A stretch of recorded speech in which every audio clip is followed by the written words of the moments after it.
ఇంకా వ్యక్తిగత జీవితంలో ఉమర్ అలీ షా వారి గురించి మనం విశ్లేషించుకున్నప్పుడు, వజ్రానికి అనేక కోణాలు ఉండి, అన్ని కోణాల నుండి ప్రకాశం విరాజిల్లునట్లు మహాకవి ఉమర్ అలీ షా వారు కూడా అనేక రంగాల్లో తమ యొక్క విద్వత్తును సమాజానికి ఎరుకపరిచారు.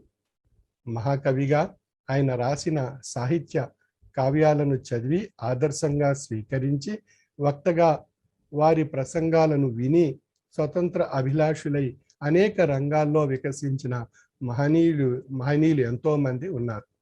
నాయకునిగా తాను ముందుండి నడిచి ఆ మార్గాన్ని నలుగురికి చూపించి, ఒక సన్మార్గాన్ని చూపించి, స్వతంత్ర ఉద్యమ నాయకులను ఎంతో మందికి స్ఫూర్తినిచ్చిన ఘనత ఆయనది.